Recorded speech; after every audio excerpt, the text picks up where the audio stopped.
नमस्कार, आप सभी का स्वागत है श्री चैतन्य योगाश्रम के YouTube चैनल पर।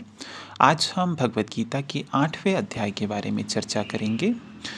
8वें अध्याय में सर्वप्रथम अर्जुन ने कहा, हे पुरुषोत्तम, वह ब्रह्म क्या है, आध्यात्म क्या है, कर्म क्या है, अधिभूत नाम से क्या कहा गया है और अधिदेव किसको कहते हैं। हे मधुसूदन, यहाँ अधियज्ञ कौन है और वह इस शरीर में कैसे है, तथा युक्त चित्त वाले पुरुषों द्वारा अंत समय में आप किस प्रकार जानने में आते हैं। श्री भगवान ने कहा, परम अक्षर ब्रह्म है।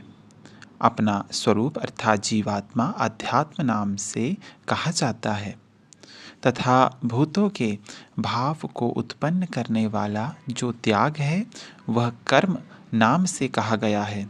उत्पत्ति विनाश धर्म वाले सब पदार्थ अधिभूत है। हिरण्यमय पुरुष अधिदेव है। और हे देहधारियों में श्रेष्ठ अर्जुन, इस शरीर में मैं वासुदेव ही अंतर्यामी रूप से अधियज्ञ हूँ। जो पुरुष अंतकाल में मुझको ही स्मरण करता हुआ शरीर को त्याग कर जाता है वह मेरे साक्षात स्वरूप को प्राप्त होता है, इसमें कुछ भी संशय नहीं है। हे कुंती पुत्र अर्जुन, यह मनुष्य अंतकाल में जिस जिस भी भाव को स्मरण करता हुआ शरीर का त्याग करता है उसको ही प्राप्त होता है, क्योंकि वह सदा उसी भाव से भावित रहता है। इसीलिए हे अर्जुन, तू सब समय में निरंतर मेरा स्मरण कर और युद्ध भी कर। इस प्रकार मुझ में अर्पण किए हुए मन बुद्धि से युक्त होकर तू निसंदेह मुझको ही प्राप्त होगा। हे पार्थ, यह नियम है कि परमेश्वर के ध्यान के अभ्यास रूप योग से युक्त दूसरी और ना जाने वाले चित्त से निरंतर चिंतन करता हुआ मनुष्य परम प्रकाश रूप दिव्य पुरुष को अर्थात परमेश्वर को ही प्राप्त होता है।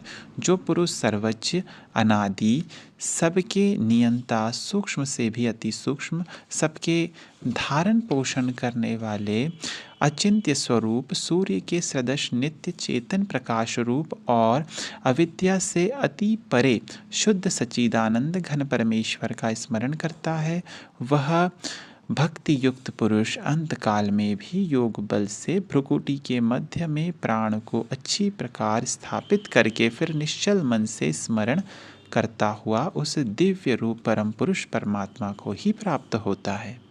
वेद के जानने वाले विद्वान जिस सच्चिदानंद घन रूप परम पद को अविनाशी कहते हैं, आसक्ति रहित यत्नशील सन्यासी महात्मा जन जिसमें प्रवेश करते हैं और जिस परम पद को चाहने वाले ब्रह्मचारी लोग ब्रह्मचर्य का आचरण करते हैं, उस परम पद को मैं तेरे लिए संक्षेप में कहूँगा।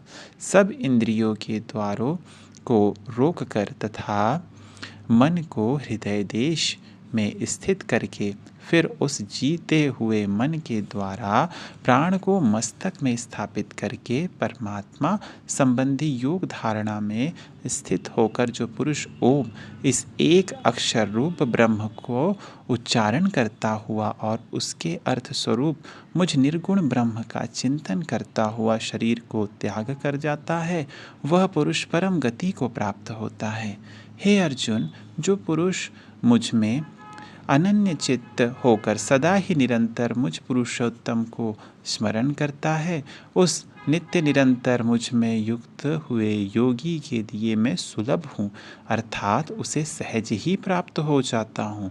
परम सिद्धि को प्राप्त महात्मा जन मुझको प्राप्त होकर दुखों के घर एवं क्षण भंगुर पूर्व जन्म को नहीं प्राप्त होते।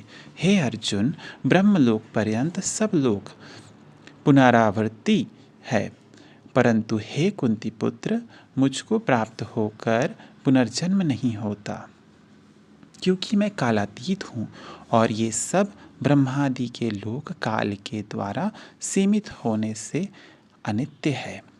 ब्रह्मा का जो एक दिन है उसको 1000 चतुर्युगी तक की अवधि वाला और रात्रि को भी 1000 चतुर्युगी तक की अवधि वाला जो पुरुष तत्व से जानते हैं, वे योगी जन काल के तत्व को जानने वाले हैं।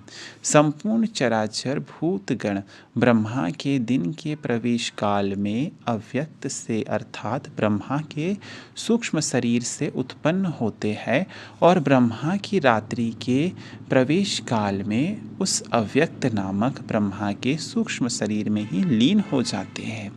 हे पार्थ, वही यह भूत समुदाय उत्पन्न होकर प्रकृति के वश में हुआ रात्रि के प्रवेश काल में लीन होता है और दिन के प्रवेश काल में फिर उत्पन्न होता है। उस अव्यक्त से भी अति परे दूसरा अर्थात विलक्षण जो सनातन अव्यक्त भाव है, वह परम दिव्य पुरुष सब भूतों के नष्ट होने पर भी नष्ट नहीं होता। जो अव्यक्त अक्षर इस नाम से कहा गया है, उसी अक्षर नामक अव्यक्त भाव को परम गति कहते हैं तथा जिस सनातन अव्यक्त भाव को प्राप्त होकर मनुष्य वापस नहीं आते, वह मेरा परम धाम है।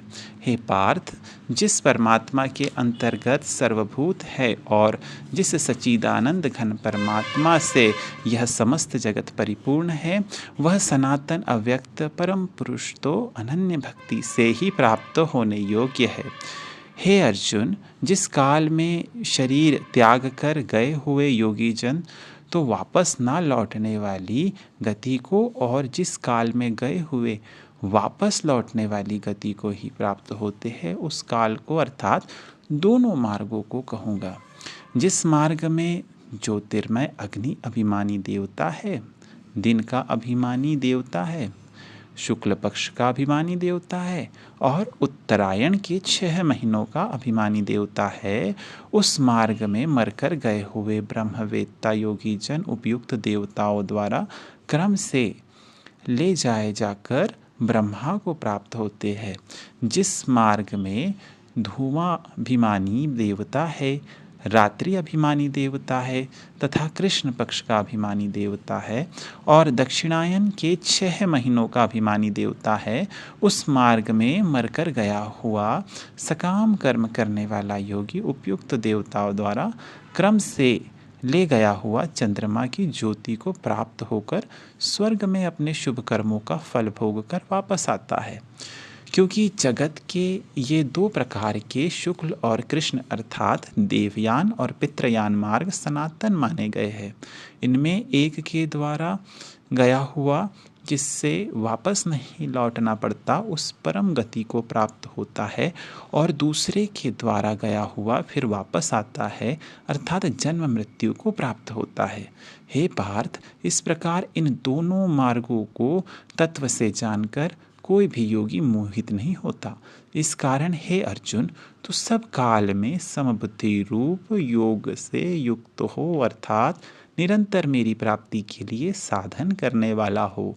योगी पुरुष इस रहस्य को तत्व से जानकर वेदों के पढ़ने में तथा यज्ञ तप और दानादि के करने में जो पुण्य फल कहा है, उन सब को निसंदेह उल्लंघन कर जाता है और सनातन परम पद को प्राप्त होता है। इस प्रकार भगवत गीता का 8वां अध्याय यहीं समाप्त होता है, अक्षर ब्रह्म योग। धन्यवाद।